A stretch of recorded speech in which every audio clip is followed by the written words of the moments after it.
Depuis le 31 août 2011, la papeterie Strassel à Strasbourg est à vendre. Son propriétaire, le groupe finlandais UPM, a posé un ultimatum à la société alsacienne. Si le 31 août prochain, aucun projet de reprise n'est présenté, l'usine fermera ses portes.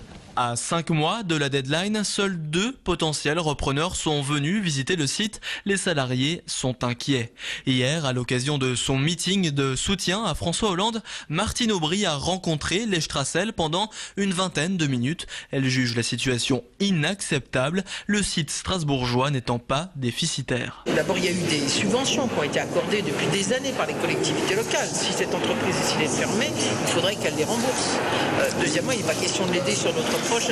Et enfin, il faut donner du temps, et c'est ce projet de loi que nous avons préparé avec François Hollande, pour que, dans le cas d'une entreprise rentable, le tribunal de commerce puisse donner une période plus large, imposer à l'entreprise une période plus large, pour qu'on ait le temps de trouver un repreneur. Interdire aux entreprises bénéficiaires de licencier et exiger le remboursement des aides publiques des 5 années précédant la vente, des propositions socialistes qui encouragent les Strassel dans leur combat. Depuis 3 semaines, l'avenir de l'usine est entré au cœur du débat politique local et national. François Hollande, les conseillers de Nicolas Sarkozy et d'Eva Joly ont déjà reçu les syndicats. Nous aujourd'hui, ce qu'on souhaite, c'est un réel soutien des candidats pour dire vous êtes une entreprise en difficulté, vous êtes sacrifié sur l'autel de la rentabilité, nous on va vous soutenir. C'est inadmissible qu'aujourd'hui des grands groupes suppriment les emplois en France sur la seule raison de la rentabilité, parce qu'ils ne gagnent pas assez d'argent. C'est pas parce qu'ils gagnent pas d'argent, c'est qu'ils n'en gagnent pas assez.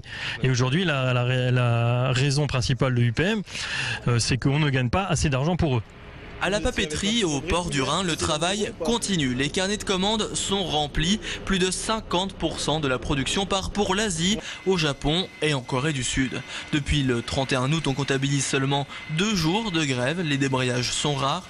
Depuis le 31 août, on comptabilise seulement 2 jours de grève. Les débrayages sont rares et de courte durée. Une stratégie de la part des salariés. On pourrait effectivement débrayer, faire grève. Toujours est-il, nous avons pris le parti de continuer à travailler, de montrer ce que l'on est capable de faire, de montrer notre meilleur visage, soit à un éventuel repreneur, soit à une autre issue. C'est angoissant dans la mesure où plus on avance, moins on sait. Et là, nous sommes à 6 mois du terme et la tension commence à monter au niveau des salariés.